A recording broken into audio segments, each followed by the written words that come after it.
Aujourd'hui, il est placé sous surveillance. Quelqu'un m'a dit, s'agissant de Gérald Darmanin, il faut qu'on fasse rentrer le tigre dans la cage. C'est vraiment ça, le tigre, c'était Clémenceau. Donc c'est une sorte d'hommage aussi à son capital politique. C'est quelqu'un qui aura un destin, de toute évidence, et il pense même à l'Élysée.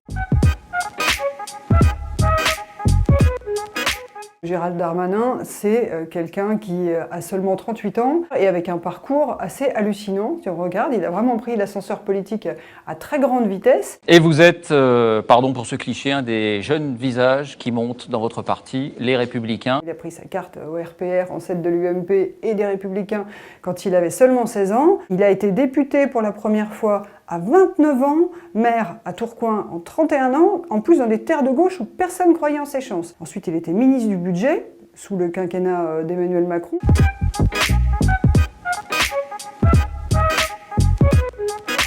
Gérald Darmanin, il n'était pas du tout fléché pour être ministre de l'Intérieur, sauf que Darmanin s'est battu, s'est roulé par terre, disent ses détracteurs, pour obtenir le job. François Bayrou, le centriste, a prévenu Emmanuel Macron en lui disant « Attention, Darmanin, c'est un sarkozyste, c'est très dangereux de confier un poste aussi stratégique que le ministère de l'Intérieur, la place Beauvau, à quelqu'un qui n'est pas de ton camp. » Par ailleurs, juste avant sa nomination, il y avait quand même eu la réouverture d'une enquête pour viol, qui est toujours en cours d'investigation. La culture du viol est en marche! La culture du viol est en marche! Sauf que le président a considéré, lui, qu'il avait un intérêt politique à le faire. Parce que Gérald Darmanin, c'est quelqu'un qui a travaillé avec Xavier Bertrand, avec Nicolas Sarkozy, dont il a été le directeur de campagne. Donc il parle à l'électorat de droite et Emmanuel Macron a besoin de cet électorat s'il veut être réélu en 2022.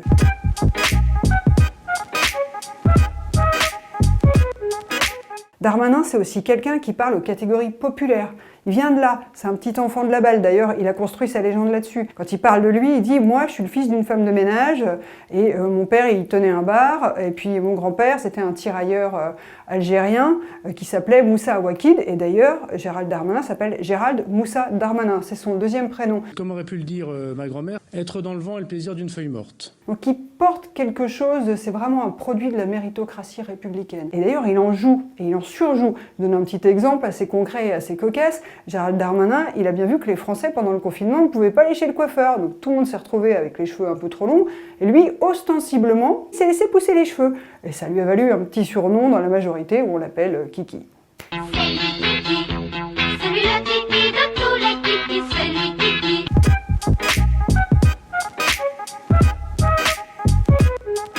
Quand il arrive au ministère de l'Intérieur, il arrive avec une consigne, réconcilier le pouvoir avec la police. Et il a suivi les conseils d'un de ses mentors, Nicolas Sarkozy, qui était ministre de l'Intérieur, et qui lui a dit « Il faut absolument que tu soignes ta popularité auprès des forces de l'ordre. » Premier déplacement, il va à Magnanville, où un couple de policiers avait été assassiné. Ensuite, il fait la tournée de tous les commissariats. Et quand il va dans un commissariat, il dit « Écoutez, moi j'ai pas du tout envie d'aller sur le chemin balisé, là je veux aller voir les douches, les toilettes. » Et avec son portable, il prend des photos d'un dégât des eaux, d'une cuvette de toilette qui fonctionne pas bien, et il passe des ordres ensuite à son administration en disant « Vous me réparez ça. »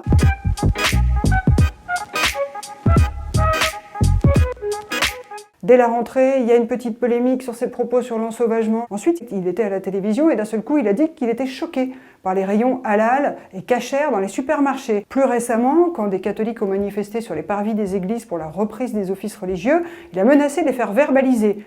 L'électorat catholique, c'est un électorat qui est très important pour le président de la République. Là où c'est devenu très compliqué, c'est qu'il y a eu à 3 jours d'intervalle, donc une évacuation très musclée et violente par des agents des forces de l'ordre d'un camp de migrants à Paris sur la place de la République. Et 3 jours plus tard, donc le tabassage de Michel Desclercq par des agents de police. Et ça a culminé avec l'arrivée au Parlement, à l'Assemblée précisément, d'une proposition de loi parlementaire qui s'appelle la proposition de loi sécurité globale, où Darmanin a fait ajouter un article, l'article 24, pour dire on va pénaliser la diffusion malveillante d'images des forces de l'ordre. Mais la façon dont Darmanin l'a vendu dans les médias, il a eu des propos assez maladroits, disant des choses qui n'étaient pas du tout dans le texte de la loi, comme par exemple que les médias allaient être obligés de flouter les images des policiers, ou que les journalistes seraient obligés de s'accréditer pour les manifestations.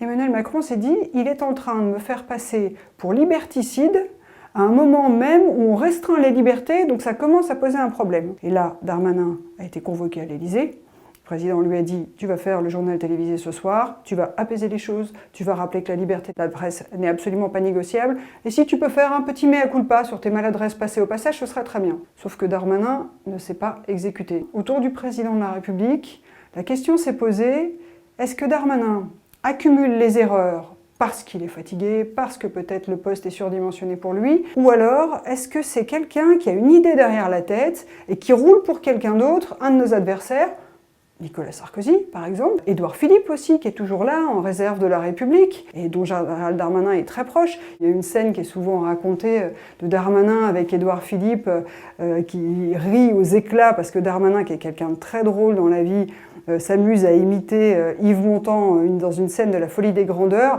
C'est l'or, il est l'or, l'or de se réveiller. Il peut aussi potentiellement rouler pour Xavier Bertrand. Donc aujourd'hui, il est placé sous surveillance. Quelqu'un m'a dit, s'agissant de Gérald Darmanin, il faut qu'on fasse rentrer le tigre dans la cage. C'est vraiment ça, le tigre, c'était Clémenceau. Donc c'est une sorte d'hommage aussi à son capital politique. C'est quelqu'un qui aura un destin, de toute évidence, et il pense même à l'Élysée, parce qu'au fond, ce qu'il vient de faire, on peut imaginer que ça va beaucoup plaire à l'électorat de droite. Et il y a un adage quand on est sarkozyste qui dit « il vaut mieux qu'on parle de nous en bien ou en mal, plutôt qu'on ne parle pas de nous ».